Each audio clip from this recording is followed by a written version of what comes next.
Imagine walking down a bustling street in 1955 Harlem.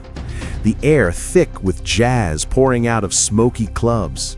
The laughter of children on stoops echoing against brownstone walls. And the aroma of fried chicken, collard greens, and cornbread drifting through the windows of small family-owned diners. Now pause and consider this. Everything you see, smell, and hear in that moment is more than just culture. It's resistance. It's survival. It's the very blueprint of American identity. Black culture in the 1950s didn't just exist on the sidelines.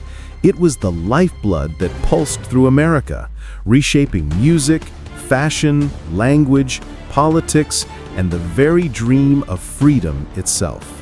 100 contributions may sound like a vast number, but when you immerse yourself in the story of this decade, you quickly realize that Black America was giving something new, daring, and transformative to the nation nearly every single day.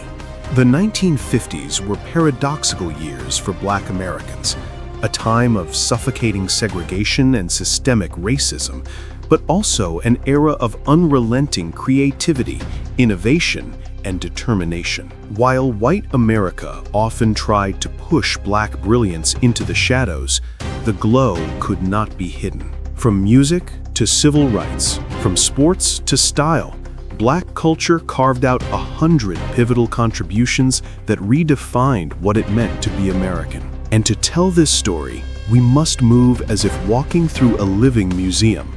Each stop a reminder of both pain and triumph. Start with music, because music was perhaps the loudest, clearest, and most enduring gift of 1950s Black culture. Rock and roll, the genre that electrified teenagers, alarmed parents, and changed the global soundscape forever, was birthed directly from Black rhythm and blues. Chuck Berry's guitar licks, Little Richard's wild energy, and Fats Domino's rolling piano turned church-rooted rhythms into rebellion, joy, and pure American identity. Elvis Presley may have been branded the king, but the architects of the sound, Berry, Richard, Domino, Sister Rosetta Tharpe, were Black pioneers whose rhythms carried centuries of struggle and resilience. When teenagers swayed to rock and roll, whether they knew it or not, they were moving to the heartbeat of Black America. That was one gift. Then came jazz, evolving into something daringly new in the 1950s. Miles Davis's Kind of Blue sessions, Thelonious Monk's daring dissonance, and John Coltrane's relentless searching pushed jazz into modernism. Jazz was not just entertainment, it was philosophy, rebellion against structure, a mirror of the improvisational nature of Black survival. Every trumpet note, every piano chord carried the echoes of voices denied in politics, but roaring in art. That was another gift. Gospel music, meanwhile, shaped the spiritual backbone of the nation. Mahalia Jackson's voice, soulful, commanding, drenched in devotion, soared beyond the Black church pews, carrying faith and resilience into the American mainstream. Her songs were more than hymns. They were healing. They were protest. They were promises of dignity in a world determined to deny it. And if gospel was the spiritual voice, then doo-wop was the romantic whisper of the 1950s Black experience. On street corners from Philadelphia to Chicago, young Black men harmonized under lamplight, crafting melodies that would later dominate American radio. Songs like In the Still of the Night and Earth Angel were not just love songs. They were gentle proof that amid segregation and violence, joy and tenderness still flourished. But music was only one sphere. The 1950s Black experience also remade American politics and civil rights. Consider Rosa Parks refusing to give up her seat in Montgomery in 1955. That quiet act, rooted in dignity, rippled into the Montgomery bus boycott, launching Dr. Martin Luther King Jr. into national prominence. That boycott was not only about buses, it was about collective action, about the power of Black communities to demand justice. The gift here was not just political, it was a demonstration of unity and courage that reshaped the moral fabric of America. In classrooms, too, Black culture gave something monumental. Brown v. Board of Education in 1954. This Supreme Court decision, argued by Thurgood Marshall and the NAACP Legal Defense Fund, declared that segregation in public schools was unconstitutional. It was more than a legal ruling. It was a statement that Black children deserved equal dignity, that the American promise of opportunity could no longer exclude them. The courage of parents and children who faced jeers, violence, and hostility to integrate schools was itself a contribution. The willingness to endure hatred in the name of future generations. And what about sports? Jackie Robinson had already broken Major League Baseball's color barrier in 1947. But the 1950s cemented Black athletes as central figures in American culture. Figures like Willie Mays, Hank Aaron, and Althea Gibson not only dominated their sports, but also carried the weight of representation.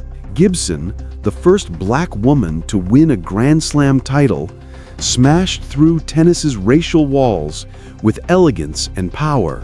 Every swing of her racket was a statement. We belong everywhere. Fashion, too, bore Black fingerprints. Zoot suits and sharp tailoring from earlier decades transformed into 1950s cool. Smooth conks, pressed suits, and dresses that redefined elegance in the face of exclusion. Black style was not just clothing, it was armor, pride stitched into fabric. The image of a young Black man, shoes shined, hair perfectly styled, walking with unshakable confidence, this was as much resistance as any protest. It told the world, you cannot strip me of my dignity. Cuisine offered another 100 flavors of influence. The 1950s saw the spread of soul food into national consciousness. Fried catfish, gumbo, cornbread, collards. Food was never just sustenance. It was memory. It was survival. It was heritage carried from the South to northern cities during the Great Migration. When Black families gathered at the table, they were not only feeding bodies, but also preserving culture. And slowly, America took notice, tasting a history it had too long ignored. Television, still in its infancy, also felt Black culture's hand. Shows like The Nat King Cole Show brought Black artistry into living rooms across America. Though Cole faced racism, and advertisers often refused to support his program, his mere presence on TV was revolutionary, a declaration that Black talent could not be confined to shadows. And perhaps one of the most unshakable gifts of the 1950s Black culture was language itself. Slang, style, and rhythm of speech carried by Black communities shaped the way America talked. From the streets of Chicago to the clubs of New Orleans, phrases, cadences, and expressions seeped into popular culture, becoming part of the national tongue. But alongside these cultural gifts came something deeper, the spirit of resistance. Every sit-in, every boycott, every parent who walked their child into a hostile schoolyard was giving America something it desperately needed but didn't want to admit. An uncompromising demand for justice. That demand was itself a contribution, one that forced America to see itself honestly. When we tally these gifts, rock and roll, jazz, gospel, doo-wop, civil rights victories, athletes, fashion, cuisine, language, television, we realize we're only at the surface. Each of these is not just a moment, but a world, a legacy that ripples forward. Black culture in the 1950s gave America not only art, food, and style, but also courage, dignity, and the audacity to dream of a freer tomorrow. This is the power of Black culture in the 1950s. It seeded the soil for 100 blooms, each one reshaping America in ways both visible and invisible. And as we stand here decades later, we can trace so much of what we call American identity back to those years, those struggles, those voices. The next part of this journey will take us deeper into that list of 100 contributions through the lens of community, resistance, art, and imagination, revealing just how profoundly the 1950s Black experience transformed the soul of a nation. To continue walking through this living museum of 1950s Black culture, let us pause at the doorways of imagination, because what Black Americans gave this nation was not only sound and struggle, but also vision, a blueprint for futures that did not yet exist. Writers like James Baldwin stepped forward in this decade, piercing through the silence with works like Go Tell It on the Mountain, and essays that refused to let America escape its hypocrisy. Baldwin's words were not only literary achievements, they were lanterns in the darkness, illuminating truths that many tried to bury. Lorraine Hansberry followed, her 1959 masterpiece, A Raisin in the Sun, bringing Black family life, dreams, and dignity to Broadway for the first time. Her play was not only art, it was testimony. These voices were gifts of unflinching honesty, shaping America's conscience. At the same time, Black newspapers and magazines carried the weight of truth when mainstream media would not. Jet and Ebony magazines chronicled both glamour and struggle, from the radiant portraits of Black beauty to the harrowing images of Emmett Till's lynching. In 1955, when Mamie Till Mobley insisted that the world see her son's mutilated body, she gave America one of the most powerful and devastating contributions of the century: the unfiltered truth of racial violence. That open casket was not only grief, it was a call to action, a wound carved into the national memory. This period also brought us the genius of photography. Gordon Parks, with his camera, captured Black life in ways that exposed injustice yet preserved beauty. His photographs told stories words could not. Children playing in segregated playgrounds, families navigating poverty, women walking with dignity through hostile streets. His art was a mirror, both painful and affirming. Parks' images became part of America's visual history, shaping how generations would remember the 1950s. Film, too, was touched by Black artistry. Dorothy Dandridge became the first Black woman nominated for an Academy Award for Best Actress in 1954, a trailblazing achievement that cracked the Hollywood ceiling, even if only slightly. Sidney Poitier emerged in this era as well, his performances embodying quiet strength and resilience. On screen, he carried a presence that challenged stereotypes, insisting on complexity and dignity for Black characters. Even architecture and design carried Black influence. Paul Revere Williams, one of the most celebrated architects of the 20th century, continued his groundbreaking work into the 1950s, designing elegant homes and buildings that reshaped skylines. Though often barred from entering the very neighborhoods where his creations stood, Williams's artistry left an indelible mark on American design. And then there were the communities themselves, those neighborhoods and gathering places that gave America models of resilience. The barbershop and beauty salon became cultural centers, places where conversations unfolded, where dignity was affirmed, and where style became political. These spaces were more than businesses. They were sanctuaries of affirmation in a hostile world. Education, too, bore countless contributions. Teachers in segregated schools, often underfunded and overlooked, nurtured generations of Black children with discipline, pride, and love.